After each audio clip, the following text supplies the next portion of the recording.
मित्रों, मैं दीप नारायण लाल बरेपा चैनल से आज आपके सामने कुछ प्रमुख बातों को लेकर मैं आया हूं, जिसमें सर्वप्रथम खुदा बख्श लाइब्रेरी के बारे में आप सब लोग बहुत कुछ जानते होंगे। लेकिन अभी अभी एक घटना की जिक्र हो रही है, खास करके बिहार सरकार की ओर से, कि अशोक राजपथ में एक फ्लाईओवर बनाने की तैयारी चल रही है और ठेकेदारों को टेंडर दे दिया जा चुका है। और उसका एक छोर पश्चिम के तरफ कहाँ होगा ये तो नहीं जानकारी, लेकिन पिछली छोर खुदा बख्श लाइब्रेरी के ही इर्द गिर्द उतरने की तैयारी है, वहीं इंड करने की तैयारी है, जिससे कि खुदा बख्श लाइब्रेरी के कुछ हिस्सों को डिमोलिश करने की बात चल रही है, कुछ हिस्सों को ख़त्म करने की बात है। तो मैं इस पे ये कहना चाहता कि पटना बिहार की राजधानी है और पटना एक दौर से, पुराने ज़माने से बुद्धिजीवियों और शिक्षाविदों का शहर रहा है। जितने भी शिक्षाविद हुए हैं वो पटना आए हैं पूरे भारत से, और पटना के दो चार जो पुस्तकालय थे उसमें अपनी शिक्षा ग्रहण किए थे, जिसमें खुदा बख्श लाइब्रेरी भी एक रही है। कोशिश ये होनी चाहिए कि किसी भी तरीक़ा से या तो उस फ्लाईओवर को थोड़ा पीछे कर दिया जाए या फिर आगे कर दिया जाए, जो संभव है। अभी तो काम भी नहीं लगा है, ये करना चाहिए। इस विषय को लेकर के पटना के बहुत सारे विद्वान, बहुत सारे सामाजिक कार्यकर्ता, शिक्षाविद और विभिन्न क्षेत्रों से आए हुए लोग ये इसका विरोध कर रहे हैं। इस सिलसिले में उन्होंने कुछ अपना कार्यक्रम भी लिया है। मित्रों, मैं इस विषय को इसलिए रख रहा हूँ कि मैं भी चाहता हूँ कि खुदा बख्श लाइब्रेरी का कोई भी पार्ट को डिमोलिश नहीं किया जाए। एक ऐतिहासिक धरोहर है और हमारे संविधान भी ऐतिहासिक धरोहरों की रक्षा करने की बात कहती है। संवैधानिक आधार पर भी वो अच्छी कदम नहीं है। ये पहली बात मैं आपसे कहा। अब मैं अपने वक्तव्य में, अपनी बात में कोरोना एपिडेमिक पे चर्चा करूंगा। तो कोरोना एपिडेमिक के बारे में आप लेटेस्ट से लेके पिछले 1 सालों से ज़्यादा का समय आपने देखा, अभी करंट भी आप देख रहे हैं। मैं थोड़ा इससे हट करके कुछ आपको बताना चाहूँगा। आज मैं बैठे बैठे दिन भर तो कहीं जाना नहीं है। एक तो पहले से मैं बीमार रहा हूँ और उसके बाद ये एपिडेमिक का जो असर देख रहा हूँ पेपर से, तो थोड़ा भयभीत हो गया हूँ। आपको भयभीत करने का कतई हमारा इरादा नहीं है। आप इससे, हम जो कहेंगे उसमें कहीं डरने की कोई आवश्यकता नहीं है। लेकिन मैं पटना के 4 बड़े अस्पतालों को आज मैंने देखा, सर्च करके मोबाइल पर भी देखा है, यूट्यूब से, गूगल से, जिसमें एम्स के बारे में बताया गया कि मात्र 110 कोरोना बेड हैं वहाँ। और कहा यह जा रहा है कि कोरोना के लिए डेडिकेटेड है पटना का जो बना हुआ एम्स है। अब इस एम्स हॉस्पिटल में इमरजेंसी वार्ड बंद है। कोरोना से संक्रमित पीड़ित लोग जो आ रहे हैं उनके लिए 110 बेड है, अब बेड खाली नहीं है। वही हाल पीएमसीएच का है, पीएमसीएच में भी बेड खाली नहीं है। एनएमसीएच का, Nalanda medical college and hospital का तो और भी बुरा हाल है। बेडों की संख्या एग्जैक्ट हमें मालूम नहीं, बताया नहीं गया जिस माध्यम से हम ज्ञान ले रहे थे, लेकिन दिखाया ये गया कि पूरा का पूरा हॉस्पिटल भरा हुआ है और गाड़ियों पे, गाड़ियों कहने का मतलब एम्बुलेंस पे बहुत सारे मरीज आ रहे हैं। कुछ रास्ते में दम तोड़ करके आए, कुछ हॉस्पिटल पहुंचते पहुंचते दम तोड़ दिए और कुछ वेटिंग लिस्ट में हैं। वेटिंग लिस्ट कहने का मतलब कि अब 2 दिन में बेड खाली होगा कि 4 दिन में बेड खाली होगा, और तब जो है उनका एक समुचित व्यवस्था में रखा जाएगा और उसकी दवा चलेगी। और इसमें लगभग 3-4 लोग आज के डेट में दम तोड़ दिए बाहर रह करके। तो ये एक भयावह स्थिति है। IGIMS के बारे में कोई रिपोर्ट नहीं आया कि वहाँ कोरोना का इलाज हो रहा है या नहीं, लेकिन कहते हैं कि बाहर में कुछ जो बड़े बड़े नर्सिंग होम हैं, निजी जो अस्पताल है, उसमें भी कोरोना का इलाज हो रहा है।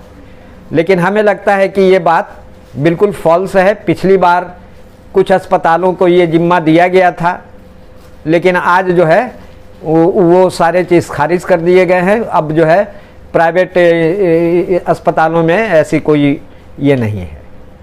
तो मैं कहना चाहता मित्रों कि ये जो स्थिति है, ये जो हालात है, तो ये हालात तो कोई नया नहीं आ गया है। पिछली बार आप कह सकते थे नया आ गया, लेकिन ये तो लगातार चल रहा था और भारत का प्रधानमंत्री ने साफ साफ कहा था कि अब तो कोरोना के साथ ही मरना और जीना होगा। तो जब कोरोना के साथ ही मरना और जीना है और कोरोना के जो कैरेक्टर है, उस कैरेक्टर को भी आप जान चुके हैं कि कैसे कोरोना एक दूसरे को संक्रमित करता है, तो इतना दिनों में तो आप बहुत अच्छी तरीका से, बहुत ही बढ़िया से कोरोना से जूझने के लिए, कोरोना से लड़ने के लिए आप व्यवस्था कर सकते थे। पूरे स्टेट में जितना जिला है, आप उन जिलों में जितने प्रमंडल हैं, उन प्रमंडलों में जितने ब्लॉक्स हैं, उन ब्लॉकों में आप तो व्यवस्था कर लिए हुए होते। ये पूरे भारत की बात मैं कह रहा हूँ, बिहार की ही नहीं। ये तो इतना दिन में कर लिया जाना चाहिए था, लेकिन ऐसा नहीं लगता है मित्रों कि गवर्नमेंट ने इसको सीरियसली नहीं लिया। कोरोना जैसी एपिडेमिक महामारी के बावजूद भी गवर्नमेंट अलग से कोई बड़ा पैकेज का निवेश नहीं किया। पैकेज का निवेश क्यों नहीं किया? और एक तरफ जो बहुत बात कही गई है, बहुत लोगों ने आपसे कहा है कि सरकार एक तरफ अपने को दिखाती है कि हम बड़ी सचेत हैं, बहुत ये हैं, डेडिकेटेड हैं कोरोना के बीमारी के सवाल पर, और यही सरकार, इसी सरकार का पार्टी और विपक्षी पार्टियां जब चुनाव जहां जहां 5 स्टेट में हो रहे हैं, वहां कोरोना नहीं है ऐसा दिखाने की कोशिश कर रहे हैं, जबकि वहां भी कोरोना से लोग मर रहे हैं, लेकिन ऐसा दिखाने की कोशिश कर रहे हैं कि यहाँ कोरोना नहीं है। बड़ी बड़ी रैलियां हो रही है, बड़े बड़े नेताओं को मैंने देखा है वीडियो में, टीवी में, कि बिना मास्क लगा कर के और रैली कर रहे हैं, रोड शो कर रहे हैं, और चुनाव होने के दिन तक उसको पंपिंग कर रहे हैं जनता को कि आपको वोट देना है, आपको हमें वोट देना है, आपको हमें वोट देना है। हरिद्वार उत्तराखंड 1 महीने का चल रहा है मेला, शाही स्नान हो रहा है वहाँ, पूरा देश जल रहा है। पूरे देश में कोरोना इस कदर लोगों के जीवन पे हमला कर रहा है और वहाँ संतों का शाही स्नान चल रहा है। आज प्रधानमंत्री पूरे भारत के राज्यपालों को लेकर के एक बैठक की है, जिसमें ये कोरोना को कैसे कंट्रोल किया जाए इस पर राय मशविरा करना, बहस करने की बात थी। बहस हुई, जिसमें मात्र 2 विषय उभर करके आए कि इंटरमीडिएट 12वीं क्लास की परीक्षा नहीं होगी। फिर उसके बाद दूसरी बात उभर करके आई कि सीबीएसई बोर्ड की जो परीक्षा निर्धारित की गई थी वो परीक्षाएं नहीं होगी। अब बताइए, परीक्षाएं नहीं होगी और शाही स्नान वाला जो कार्यक्रम चल रहा है उस पर कोई बात नहीं आई। वो तो कम से कम बंद करते हैं। अभी 3 स्नान हो गया है शायद, अब चौथा स्नान बाकी है और उन दिनों तक के मेला लगे रहेंगे और वहाँ पूरे भारत भर के लोग जाते हैं। तो वहाँ से जब निकल करके अपने अपने क्षेत्र में जाएंगे, अपने अपने स्टेट में जाएंगे, अपने अपने ज़िलों में जाएंगे, तो इसका कोरोना फैलने से रुकने का सवाल है या बढ़ने का सवाल है, ये तो देखना पड़ेगा ना। तो पता नहीं, एक तरफ सरकार पूरा चिंतित है, रो रहे हैं सारे के सारे नेता, और एक तरफ यही नेता लोग जो है जो गाइडलाइन बनाए हैं वो पूरा का पूरा गाइडलाइन फेल कर रहे हैं। स्कूल कॉलेज बंद कर दिए गए पूरे भारत में, लेकिन बस चलेंगे, बस यात्री बस है, उसमें जो गाइडलाइन का सिस्टम है वो गाइडलाइन पूरा किया जाएगा क्या? पूरा हो रहे होंगे क्या? ये जो 3 व्हीलर चल रहा है ऑटो, उसमें गाइडलाइन पूरा किया जा रहा है क्या? सिर्फ मास्क लगा लेने से कहाँ किसने कहा है कि कोरोना खत्म हो जाएगा या कोरोना से संक्रमित नहीं होंगे आप? मास्क तो मुंह में आप उसका वो जो आ जाएगा वायरस, इससे भयभीत आप करते हैं, लेकिन ये तो छुआछूत है। अगर कोई कोरोना से पॉजिटिव होगा और वो अगर किसी भी इवन नल का पानी का टेप ऐसे घुमा करके पानी निकालेगा और दूसरा जाएगा जब पानी लेने तो उसको घुमाएगा तो उसको हो जाएगा। अब मास्क लगाए रहेगा। एक समुचित व्यवस्था की आवश्यकता है मित्रों, जिसके बारे में मैं आपसे साफ साफ कहता हूं कि ये पूंजीवाद में संभव नहीं है।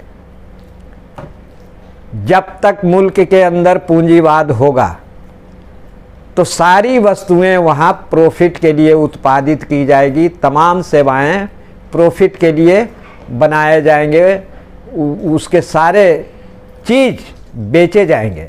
आपको मालूम है रेमडेसिविर एक दवा भारत से गायब हो गए।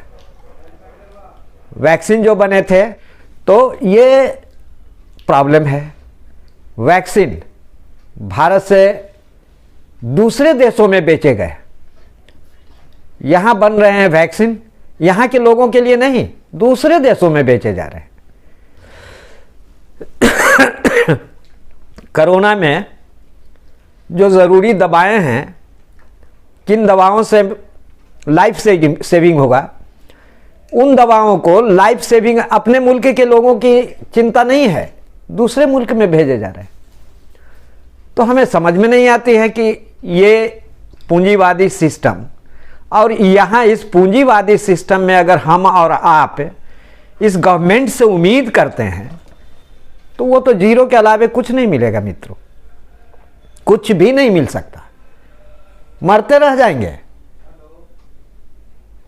कोरोना से जूझते रहेंगे, हॉस्पिटल में जगह नहीं मिलेगी, डॉक्टर कोई हाथ नहीं लगाएगा।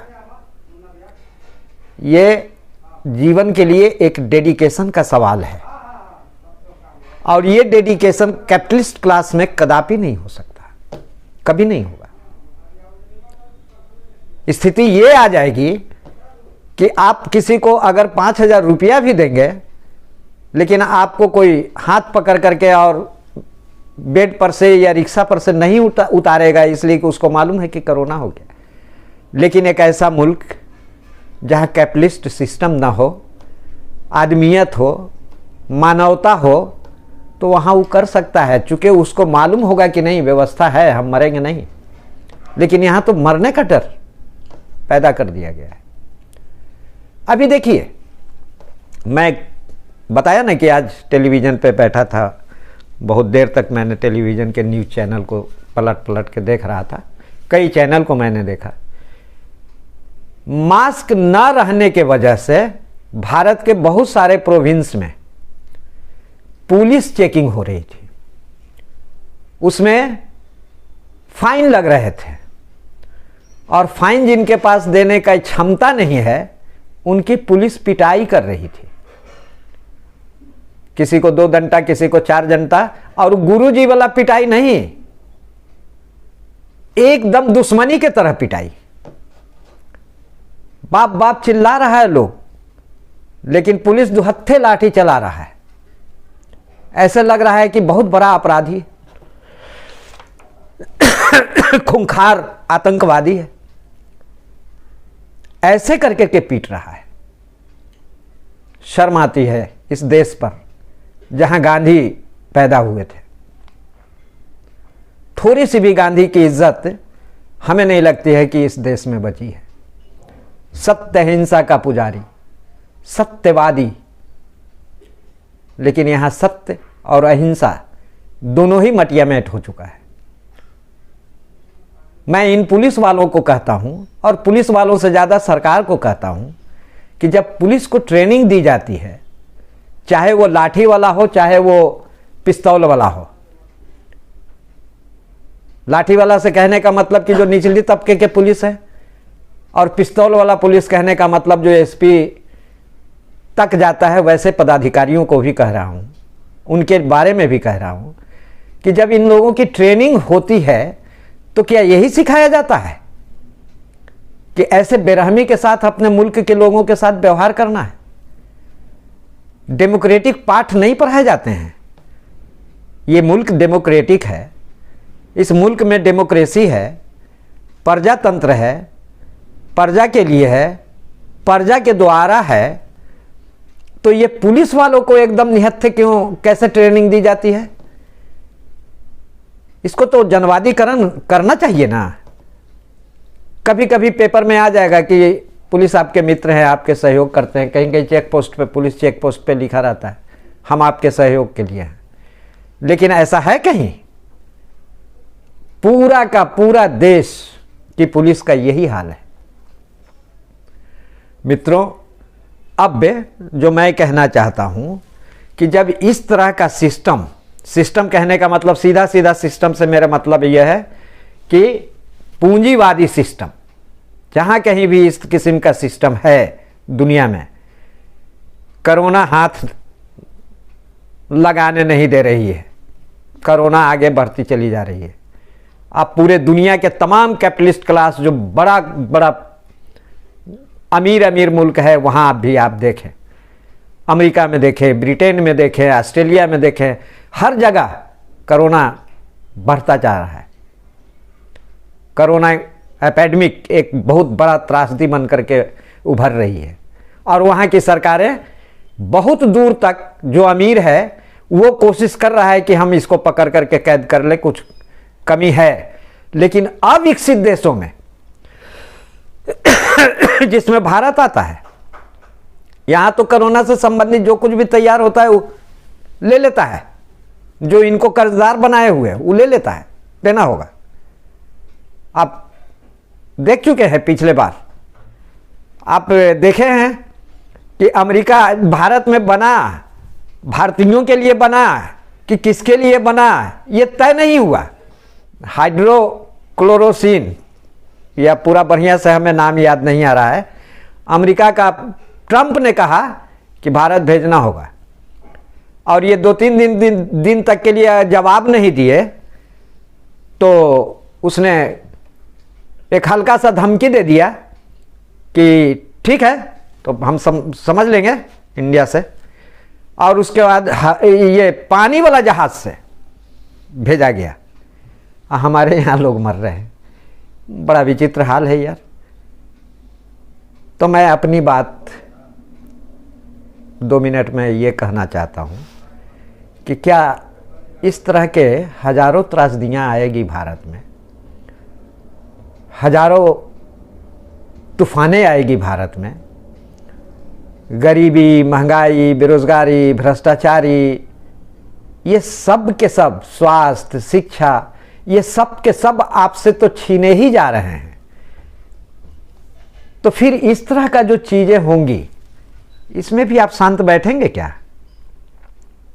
हम चाहते हैं कि अगर आप शांत बैठेंगे तब फिर कौटिल्य, जिसे चाणक्य कहते हैं, चाणक्य की ये वह उक्ति जिसमें चाणक्य ने कहा था कि अगर किसी मुल्क के राजा को लंबा शासन करना है तो वहाँ के लोगों को जितना ज़्यादा से ज़्यादा मूर्ख बनाओ। तो मैं ये मान लूँ ना कि चाणक्य की वह उक्ति जो आज से लगभग 1500 साल पहले कही गई थी, 1500 साल पहले कही गई थी, वह जो है लागू हो गया है पूरे भारत में। सत्ता में बैठा हुआ लोग कुछ करेगा नहीं, लेकिन आप वोट देंगे, वोट देकर के जिताएंगे। बहुत खतरनाक स्थिति है मेरे दोस्तों। आप राजनीति करना सीखिए, राजनीति करना जानिए, और राजनीति करने के लिए जब पूंजीवादी सिस्टम आपको नौकरी नहीं दे सकता, भूखमरी दूर नहीं कर सकता, बेरोजगारी दूर नहीं कर सकता, स्वास्थ्य के प्रति चिंता नहीं है, शिक्षा के प्रति चिंता नहीं है, तो ऐसी सरकार से लड़ने के लिए चुनाव काफी नहीं है। आपको इसके लिए गोलबंद होना पड़ेगा, इसके लिए लोगों को समझाना पड़ेगा, लोगों को शिक्षित करना पड़ेगा, और पूंजीवाद विरोधी समाजवादी क्रांति के लिए आपको लोगों को सजग कराना होगा। और जब सजग कराएंगे और जब ऐसी बातें आएगी मुल्क के अंदर, तब आप देखेंगे कि एक न एक दिन एक बदलाव की ओर लोग चल पड़े हैं। बदलाव होगा, ऐसा नहीं है कि दुनिया में बदलाव नहीं हुए हैं। आप पूरे दुनिया का हिस्ट्री देखेंगे तो हर चैप्टर में बदलाव नजर आते हैं। सामंतवाद के विरुद्ध फ्रेंच रिवॉल्यूशन, फिर फ्रेंच रिवॉल्यूशन के बाद जब कैपिटलिज्म आया तो इंग्लैंड का इंडस्ट्रियल रिवॉल्यूशन, और ये इंडस्ट्रियल रिवॉल्यूशन और पूंजीवाद मिलकर के पूरे दुनिया पे कब्जा किया। एक सुधारवादी विचारधारा थी कैपिटलिज्म, जिसको आप जनतंत्र कहते हैं। आज के डेट में यही कैपिटलिज्म अपने सुधारवादी नीतियों से पीछे हट रहा है। पूंजी का विकास करने में अब वो दम तोड़ रहा है। कल कारखाने बंद हो रहे हैं, रोजगार धंधे बंद हो रहे हैं, फैक्ट्रियां बंद हो रही है, काम कहां मिलेंगे? ये पूंजीवाद अब रिएक्शनरी हो गया। अब इस रिएक्शनरी के कगार पे जब कैपिटलिज्म पहुंच गया है तो वो तो आम जनता को ही चूसेगा, और अब वो चूसना शुरू कर दिया है। तो इसका अगला स्टेज, आप पढ़े लिखे हुए हैं, आप समझदार हैं, इसका अगला स्टेज सीधा सीधी समाजवाद की ओर जाता है। आप समाजवाद का अध्ययन कीजिए, दुनिया की फिलॉसफी का अध्ययन कीजिए, तब समझ में आएगा कि राजतंत्र, सामंतवाद, पूंजीवाद और समाजवाद, ये एक ही आपको फेनोमेना है समाज के विकास का। समाज राजतंत्र में था, वहाँ एक लड़ाइयाँ लड़ी गई, उसके बाद फिर सामंतवाद आया, सामंतवाद के विरुद्ध एक लड़ाइयाँ लड़ी गई, फिर सामंतवाद खत्म हुआ, ये कैपिटलिज्म आया। अब इस कैपिटलिज्म के खिलाफ तो लड़ाई लड़ना पड़ेगा, और ये लड़ाई सिर्फ वोट देने से नहीं होगा, क्योंकि वोटिंग सिस्टम भी इस कैपिटलिज्म का ही एक हिस्सा है। अगर आप वोटिंग सिस्टम से सत्ता बदल दीजिएगा और सिस्टम वही रहेगा तो फिर तो वही होगा। इसलिए मैं आपसे रिक्वेस्ट करता हूं कि आप समाजवाद कैसे ला सकते हैं, और कोरोना को अगर खत्म करना है दुनिया से तो समाजवादी सिस्टम में ही खत्म हो सकता है, अन्यथा कहीं नहीं। पिछले वीडियो में हल्का सा बताया था समाजवाद और पूंजीवाद क्या है। कभी डिटेल से मैं समाजवाद क्या है और पूंजीवाद क्या है इस पर मैं डिटेल डिस्कस करूंगा। तो दोस्तों, अब मैं अपनी बात को यहाँ ख़त्म करता हूँ। लंबी वीडियो बनाने से मैं आजकल उकता रहा हूँ, कभी कभी बन जाता है, कितने समय का होगा पता नहीं। एक गीत है जो लास्ट में मैंने डाला है, उस गीत को ज़रूर सुनेंगे, और इसके बाद मैं अपनी वक्तव्य को समाप्त करता हूँ। उस गीत को अवश्य सुनें।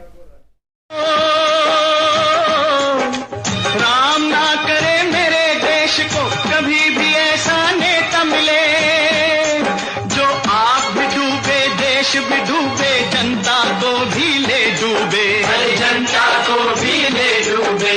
वोट लिया और खिसक गया, जब कुर्सी से चिपक गया तो फिर उसके बाद 30 दिसंबर तक मुझे मौका दीजिए मेरे भाइयों बहनों।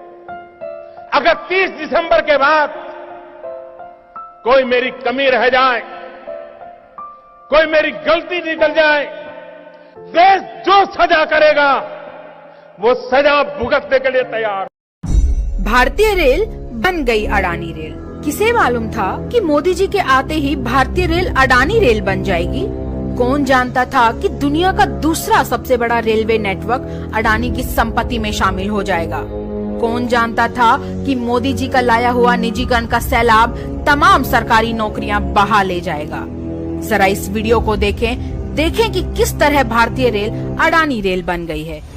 इलाहाबाद से गुजरती हुई अडानी की मालगाड़ी। चौकीदार देश की संपत्ति बेच रहा है और झूठ बोलकर देशवासियों की आंखों में धूल झोंक रहा है। चौकीदार ने कहा था कि रेलवे निजीकरण का उसका कोई इरादा नहीं है। ये न हमारी इच्छा है, न इरादा है और न सोच। हम इस दिशा में कभी जा नहीं सकते। जो लोग अफवाहें फैला रहे हैं कि रेलवे का प्राइवेटाइजेशन हो रहा है, वो सरासर गलत है। मुझसे ज्यादा इस रेलवे को कोई प्यार नहीं कर सकता। चौकीदार ने खूब चौकीदारी की, अडानी अंबानी से यारी की और देश से गद्दारी की। भाइयों बहनों, रोजगार आपको आपके प्रदेश में मिलना चाहिए कि नहीं मिलना चाहिए? झूठा है तेरा वादा, वादा तेरा वादा, वादा तेरा वादा, वादा तेरा वादा, वादा तेरा वादा। अगर मोदी के नसीब के कारण पेट्रोल के दाम कम होते हैं तो फिर बदनसीब को लाने की जरूरत क्या है मेरे भाई? झूठा है तेरा वादा, वादा तेरा वादा, वादा तेरा वादा, वादा तेरा वादा, वादा तेरा वादा। ये जो चोर लुटेरों के पैसे विदेशी बैंकों में जमा है ना, उतने भी हम रुपये ले आए ना, तो भी हिंदुस्तान के एक एक गरीब आदमी को मुफ्त में 15-20 लाख रुपए, 15-20 लाख रुपए यूं ही मिल जाएगा। कितने रुपये? झूठा है तेरा वादा, वादा तेरा वादा, वादा तेरा वादा, वादा तेरा वादा, वादा तेरा वादा। देखिए, ये जुमला है, ये भाषण देने का एक तरीका है, एक जुमला है।